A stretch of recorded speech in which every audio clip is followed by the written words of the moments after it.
Welcome to the Startup Help Desk, your source for answers to questions about building companies, starting companies, and the meaning of life. We have a panel here of experienced founders, investors, and entrepreneurs who are answering questions submitted by people just like you about building your business. We're going to share our experience and hopefully save you some painful lessons and give you some food for thought. My name is Sean Burns. I've been a founder for about 20 years. I've also mentored, invested, and coached founders of hundreds of other companies. And I'm happy to be joined by our panel, Ash and Nick. Hi, everyone. My name's Ash Rust, and I'm a pre-seed investor based in San Francisco. I mostly invest in B2B companies based in the US, UK, and Canada through a fund I started called Sterling Road. Before investing, I was an entrepreneur myself, and these days I spend most of my time coaching founders at the formation stage. I've invested in more than 100 companies and coached over 1,500 across the last decade. Hey, this is Nick Milionis. I'm co-founder and CEO of a startup called Navi. The skills that make the best founders are the same skills that everyone needs to succeed in the world of tomorrow. We help people and organizations build those skills. I've supported hundreds of folks on their startup quest, and I can't wait to hop into today's questions. And all of today's questions are about accelerators. And no, I don't mean we all just pounded some Red Bulls before we got on here to talk faster. Accelerators are a service. Although we did do that. Absolutely. Accelerators are a service that you can, there's services out there, many accelerators, where you can join it as a founder with an early stage company or maybe a later stage company with the promise of accelerating your business. And many of them make many different kinds of promises and different kinds of offerings. All the questions today were about accelerators because whether or not you join an accelerator and how it goes can be one of the most important decisions you make in the early stages of your business. So if you have questions about accelerators or something else, submit them on our website, thestartuphelpdesk.com, or on Twitter/X at thestartuphd. We would love to answer your questions in a future episode. But for now, let's jump into some questions submitted by people just like you about accelerators. Our first question, what do I get if I join an accelerator? Which I think is a fancy way of saying, like, what is an accelerator? What does it do for me? Ash, what do you think? Well, hopefully it's those small toys that used to come with Happy Meals. Different direction than I thought we were heading, but yeah. I'm listening. But if a hamburger transformer is not in your future, I should probably start off by saying I'm really biased here. So I went through Y Combinator many moons ago, back when Julius Caesar was still in charge, just after the Magna Carta was signed. And so I've built my career around those kinds of organizations, both as a founder and then also as an investor in companies that are coming out of those kinds of programs. So this is a very, very biased perspective. The main things that I think you get out of an accelerator program are, number one, cash or investment. That varies, but it's always going to be kind of a lowish valuation. You could probably get a higher valuation elsewhere if you really pushed for it. So the reasons to do it beyond the investment capital are the main ones. And I think the primary reason is actually demo day. So a good accelerator program is going to give you a demo day where hundreds, if not thousands, of potential investors are going to then take a look at your company in a very concentrated timeline. That allows you to do an awful lot of fundraising in a very short space of time and make a lot of progress, maybe even raise your round in a matter of weeks. For example, when I went through Y Combinator, we raised our seed round in about 2 weeks. It's pretty much the fastest way to get to 100 meetings. And then network is another key element. So we had BFF friends in our program that we spent a bunch of time with that were other founders, other companies. One of those close friends of ours were the founders of PlanGrid. When after my company sold SendHub, about 25% of our team went to work at PlanGrid. That company then sold for $900 million. So it was a really good friendship network connection there, to say the very least. And actually, the PlanGrid founders ended up being investors in my fund. So it really is a very powerful network opportunity.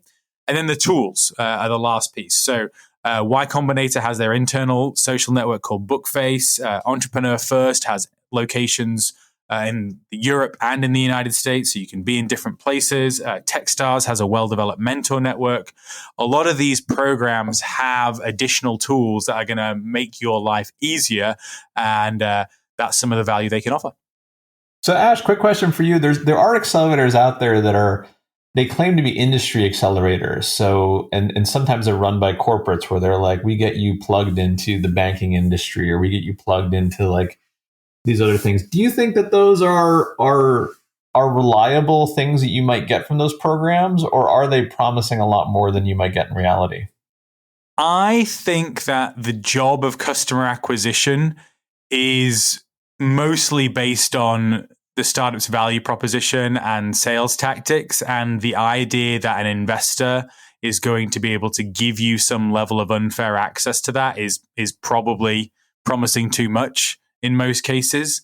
I think that industry-based accelerators can be really valuable if they're perhaps not run by strategic investors, if they're run by a fund or by a set of partners who are industry experts and they are not biased towards a particular monopoly or dominant market player, then that is usually a lot better.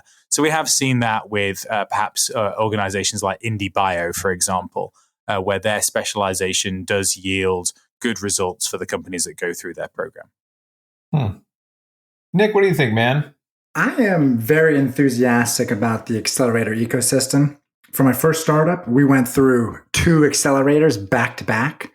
What we wanted to do was we wanted to optimize for the win, so to speak. And we thought that getting mentorship and support from great folks and adding them to our list of champions would be a great way to do it.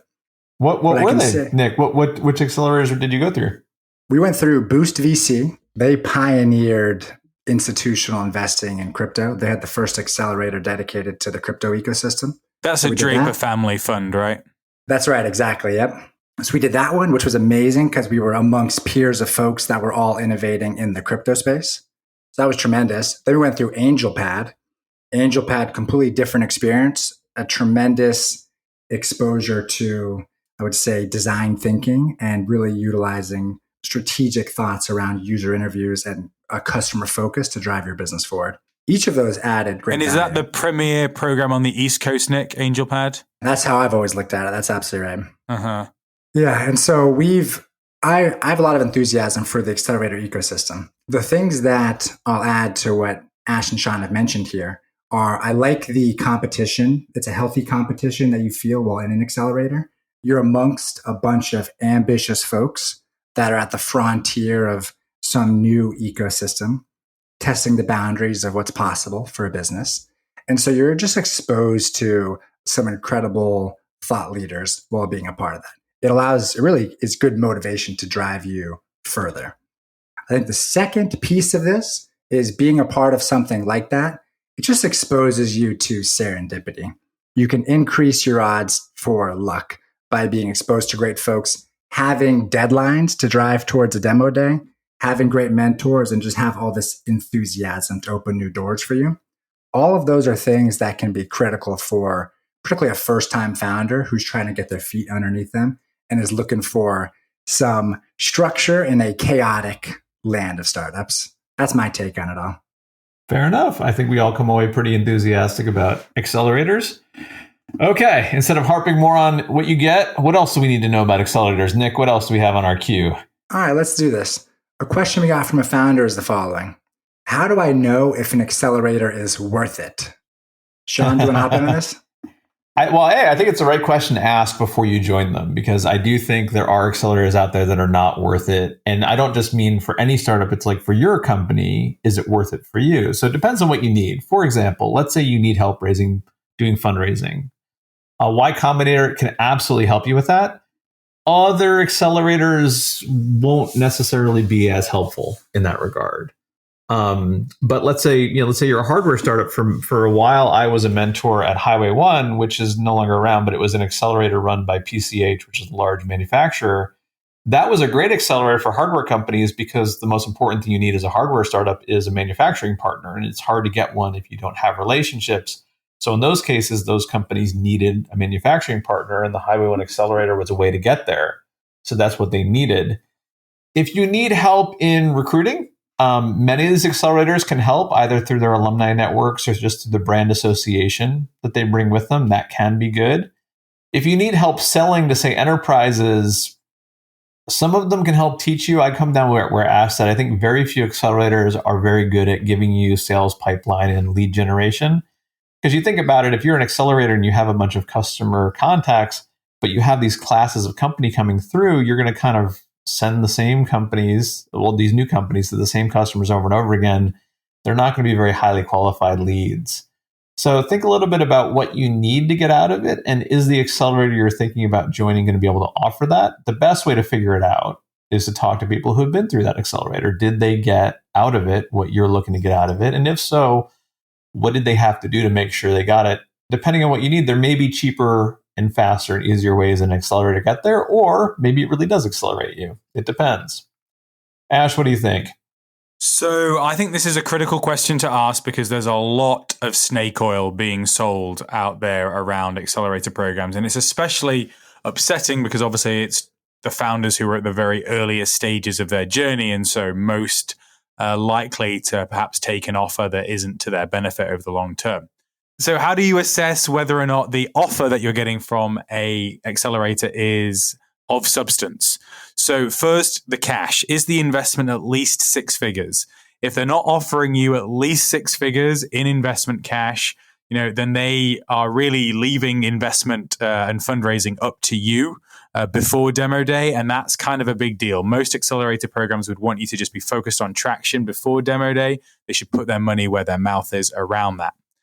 Demo day. There are plenty of examples, or at least there should be plenty of examples of companies that have raised multi-million-dollar or multi-million-pound rounds as a result of this accelerator program's demo day. And they should be willing to talk to you. There should be case studies on their website, on their YouTube channel, etc. It shouldn't be hard for you to find those examples of success. Same with the network. Are there well-known alumni in the network, some unicorns, perhaps some other big winners? They're great speakers going to their events that are helping them out. Those are all good indicators. And then when you talk to alumni of the program, do they mention making use of the tools that the program provides? Is their mentor network something that you use? Is their social network something that people use? If so, then obviously that's a positive. If not, then it's not really going to be much of an advantage for you. So you need to check across those various different features, and especially the ones that matter most to you. So question asked, since Ash, you work with a lot of startups that are over in Europe, I have heard teams say that what they want to get out of the accelerator, what makes it worth it to them, is relocating. Like they're a European-based startup, they want to relocate to the US, and the accelerator program is their way to make that happen. Does that make it worth it? Do you see that actually working out the way that they expect, if it does happen at all? I don't know. I would say that it is a very, very common reason to join an accelerator program for a British team that is wanting to raise money and sell in the United States. So I will often advise them to do that. And the accelerator programs very often will have a set of mechanisms to make that easy because they've been doing it for many years. So yes, it's common. Yes, it's something that the accelerator programs can often help you with. And some of them, even like, for example, Skydeck in Berkeley, will focus on helping international students. So there's an awful lot of European founders that go through Skydeck because of their ability to help you come to the United States. We have a team right now, for example, in Techstars Boston that has come from London with the same approach. Oh, interesting. Huh. Nick, you've been through a bunch of accelerators. How did you decide if they were worth it? I think that it is always more expensive when it comes to the amount of equity that you're going to dole out for the cash that you're going to get in. And so I would say the mindset that you have to be comfortable with is saying that you're optimizing for something different. You're not necessarily at that stage optimizing for the best valuation. So much of it from our perspective was wanting to get, quote unquote, the Silicon Valley education, have us be able to just understand the language around startups, understand the language around fundraising, and ultimately get tapped into these ecosystems that wanted us to succeed and had resources.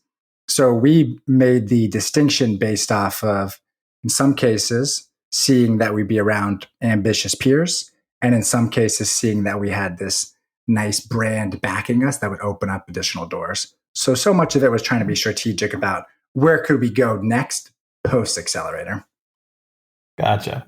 So I've been dancing around this. Let me get really blunt with you guys. I think Ash is right. You have to avoid the snake oil accelerators. How do you spot them? How do you know like this accelerator is clearly snake oil? Stop for a second. Obviously, we just got to rewind to the Ash is right part of that. Is there, so in the NFT space, Nick, is there a way to frame audio? Anything you've heard about that? I think I've seen some things like this. We'll do a little, we'll do a little diligence on this one and see how we can codify this moment here. It must be true. It's on the blockchain. At least for my self-confidence. That's right. But seriously, guys, we've been talking a little bit about evaluating accelerators as if we're doing it on a cost-benefit analysis, but there are going to be snake oil accelerators out there. Is there a way to figure out this accelerator is basically a scam? Are there any warning signs to look at? Ash, you likely have a better read on this than me. I've only considered the handful of accelerators that I've mentioned in here. And so I don't have much experience actually considering anything beyond that. Yeah, I mean, the usual indicator is that they're not offering you very much money.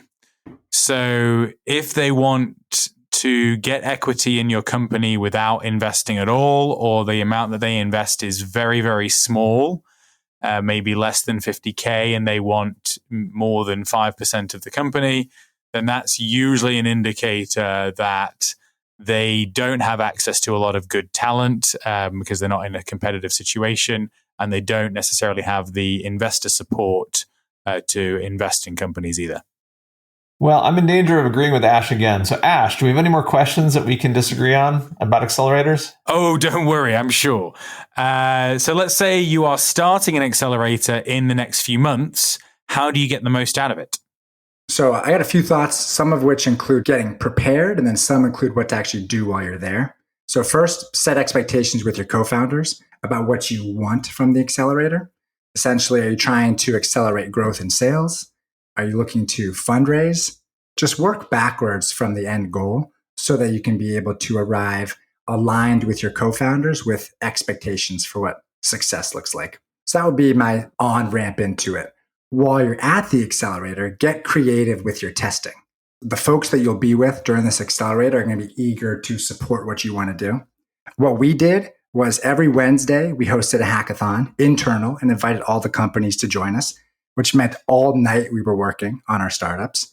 We hosted our very first pancake breakfast. You know, I could go at length about the pancake breakfast ecosystem. I was going to bring it up, but we knew it was coming anyway. Because there's no need for us to bring it up because we know you will, Nick. That's right. This was the moment here. We gave birth to something critical. The very first pancake breakfast, which was a huge accelerator for us building brand champions and driving early adoption for what we were doing.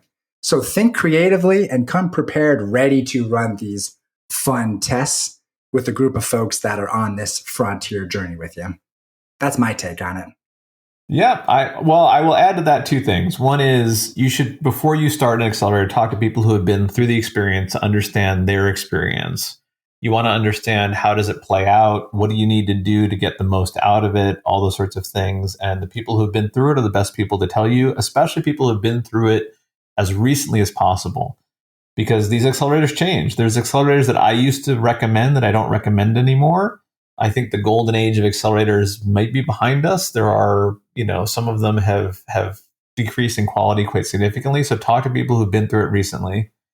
The second is you got to keep in mind that just because you get an accelerator does not mean it's going to accelerate you. I think Y Combinator is a great example. There was a time when getting into Y Combinator would essentially help you reach the next step of your company. Y Combinator classes are now so big that you need to work to make sure you're in the top part of that class if you want to get the most out of it. And so you're going to have to come in with a plan to work and make sure you jockey to the front of the pack. Because if you're at the back of the pack, it really doesn't help you as much as you need it to. And so think about it. It's a little bit, a race makes it sound very competitive, and in some ways it is, but come in realizing it's a little bit like taking a class, and there's going to be a grading on a curve, and you want to be in the top part of that curve so it helps you. You don't want to be in the bottom part where it hurts you. And, that's the best way I can. It's not a program designed to make you successful. It's a program. These programs are designed to help you be successful if you put in the work and take the initiative. And you have to think about them that way. So it's a net negative if you get into a good accelerator, but you do poorly during that time, you think? I do think, and honestly, I've known quite a lot of companies that have even gotten to Y Combinator where they've literally gone on to business 3 months after they graduated from the program because they thought getting in was the hard part, and they kind of didn't make the most of it. They weren't able to really raise money at demo day, and they come out of it realizing, well, haven't really made it much farther and than I had, and people are wondering why, because our peers that were in the accelerator have gone a lot farther than we have. And in some ways, it goes from being a good mark on your resume to a negative. In my experience, it doesn't always happen, but I've seen it happen. Yeah, I push back a little bit on that because I think that there's plenty of people who go through the program too early, maybe figure things out a year later, and the only reason why they get that chance is because they've been able to raise good money at demo day on the back of their resumes and the program strength versus necessarily the business progress. And then I would argue that the network and all the internal knowledge is a real benefit to teams during that hard period of post-program, maybe post-pivot, trying to build without the structure. So I do think that in some cases, obviously, the Y Combinator network that we're talking about is very well developed, so it perhaps supports those kinds of situations more than others. But I don't know if it's quite as bad if you go through too early. I think so much of it too is getting into the accelerator is a signal that the team is doing something interesting. It's not a signal that you are correct and that you've found the problem and the solution and have proof that you're on the right path. Too often teams come in and think, cool, we have this signal. Now we just need to keep doing what we're doing at scale and we're in a fantastic spot. Accelerators really do thrive so early in the pipeline in terms of where they support a startup. Use that as your incubation time to run your major tests, validate your biggest assumptions. And then if you need to make significant changes to the business and quote unquote pivot, this is the perfect platform to be able to do so in a healthy manner with plenty of support from great folks. Sounds we good. should end it there. So none of you realize this, but we had a drinking game. Every time somebody said accelerator in this episode, we had to take a shot of Red Bull. So we are shaking and we are wired out of our minds right now. So we're going to go run a few marathons in a row to get all this energy out. But we covered a lot on accelerators. As always, Nick and Ash, thank you for dropping the knowledge on us. Hey, thank you both. Great time. Thanks, guys. We will be back with more episodes, but only if you submit more questions for us to answer. So head over to thestartuphelpdesk.com or head over to Twitter X at thestartuphd and submit some questions so we can have more episodes in the future and talk about more topics that are relevant to you. Or else we will come back and talk about more NFT, blockchain, pancake breakfasts. And we want that, but you might not want that. The Startup Help Desk is now closed. We will see you in the future. In the meantime, good luck in building your business.